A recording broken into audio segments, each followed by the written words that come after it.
In today's presentation, our group took a case about factory fire and workplace safety crisis, Banting 2026. My name is ZAHRATUL binti Muhammad YASMI, and my matrix number is 23 DBS 25F1080. So, this case talks about an all waste processing and management plan that caught fire last night in Kampung Olat Lempik, Banting. Selangor Fire and Rescue Department Operation Control Center said firefighting efforts were ongoing. As of 10:55 p.m. last night, the fire had yet to be brought under control, with the estimated extent of the blaze at 18%, it said in their statement. It said the fire involved an old processing plant classified as Class B building.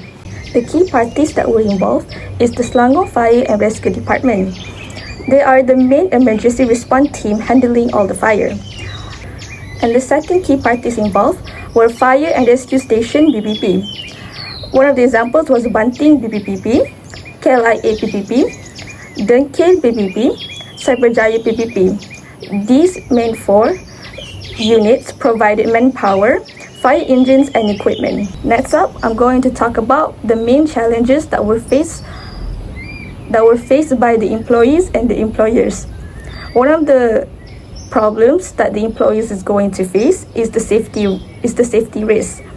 They're going to get exposed by the fire, toxic, smoke, and the hazardous chemicals. Next up is the health issues. They're going to get risk of burns, respiratory problems, or long-term health effects. And the third one is the job security. Their job is not secure and it's going to be temporary, or it's going to be a permanent loss of employment if the plant shuts down permanently. Next up is the challenges that the employers is going to face.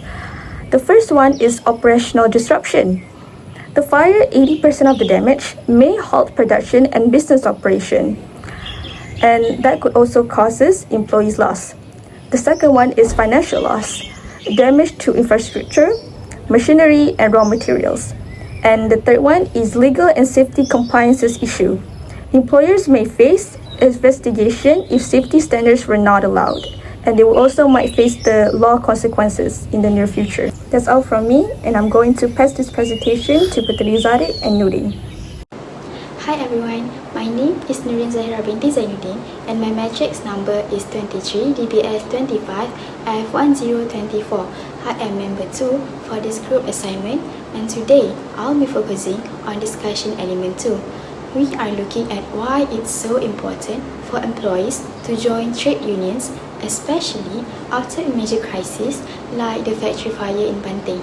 So there are 5 key reasons for this, and I'll be explaining the first 3 reasons, and another 2 my friend will explain it later. Alright, moving on to the second element of our discussion, why should the workers at the Banting factory join a trade union? Many people think unions are just about protest, but in reality, they are about protection. I will now explain 3 key reasons why joining a union is a game changer for workers in this high-risk environment. First of all, let's talk about job security. Imagine being a worker at that Banting factory after the fire happened. Your first thought would be, wait, do I still have a job tomorrow? Without a union, an employer might find it easy to just let people go to save their money. But if you're a union member, you have a shield. The unions make sure the company follows the law and doesn't just kick workers out without a solid reason or fair compensation. It gives everyone a bit of peace of mind during a really stressful time. The second point is collective bargaining power. I like to call this strength in numbers. If one person goes to the boss and complains that the fire exits are blocked, they might get ignored. But if the union representing hundreds of workers says we won't work until the fire alarms are fixed, the company has to listen. They can't just ignore the whole workforce. Through a collective agreement, the union can negotiate for better insurance and hazard pay, making sure the workers have a real voice in the company. And finally, my third point is improve working conditions. So basically, Trade unions act as a safety watchdog. Following a tragedy like a factory fire, there's often a lot of finger pointing. A union ensures that the company doesn't just do a one-time fix. They push for continuous compliance with the Occupational Safety and Health Act, which is OSHA. They ensure that fire drills are conducted regularly, exits are never blocked, and every worker is trained to handle emergencies. In short, the union makes sure the factory doesn't become a death trap again. So those are my 3 points. To continue with the last 2 reasons, I'll pass the floor to my teammate. Thank you. Okay, so my name is PUTERI SAFFIYAH. Number matrix F1006. Another reasons why employees should join trade unions, one of them is protection of rights. The first one is legal support. If your employer treats you unfairly, like wrongful dismissal, unpaid salary, discrimination, the union can step in and provide advice or even legal representation. The second one ensures rules are followed. Employers must follow labor laws and the agreement made with the union called a collective agreement. And the last one, representation in disputes. If there's a conflict, for example, disciplinary action, a union representative can attend meetings with you. Next, training and development. Skills training. Some unions provide courses like communication skills, technical skills, or leadership training. This helps you improve your performance at work. Career advancement. With better skills and knowledge, you have a higher chance of promotion or getting better job opportunities. The last one, workshop and seminars. This can include topics like workplace safety, financial planning, or understanding your employee rights. Good morning everyone. My name is ASHRAFF ZAIROSMINAN. Number matrix 23 DBS 25F1083. Today I will be discussing about three types of industrial action. These are the method trade union used to influence management, especially when safety standards are neglected and negotiation fail. The first type is picketing. Picketing is a visible form of protest where workers gather outside the workplace, often holding placards to highlight safety violation. In the Malaysian context, this is typically done during lunch break or after hours so that work doesn't stop. The main goal here is publicity, to gain media attention and put moral pressure on the employer to fix the hazard. The purpose to peacefully communicate their grievances to the public and persuade other workers to not to enter the premise. Next, we have work to rule. This is a more subtle but highly effective tactic. In a work to rule action, employees do not stop working. Instead, they follow every single safety rules and administrative procedure to the absolute letter.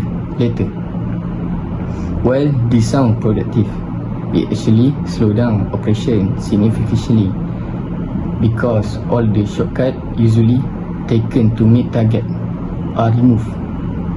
It pressures management by hitting their production number without the workers technically breaking any rules, for purpose to slow down production and show management how much they really on the workers' flexibility and goodwill, all while technically following every safety rule. In fact, since the bunting case involves a fire, the workers might refuse to operate any machine that hasn't had a 100% certificate safety inspection that day. That's all for me. Thank you. Hello and good morning everyone. My name is Putera Syakir ZUFAYRI bin AZMAN. My number matric is 23 DBS 2025 F108C. Number 3 is strike. A strike is the most serious and high risk form of industry action. It involves worker completely stopping workers until the demand are met.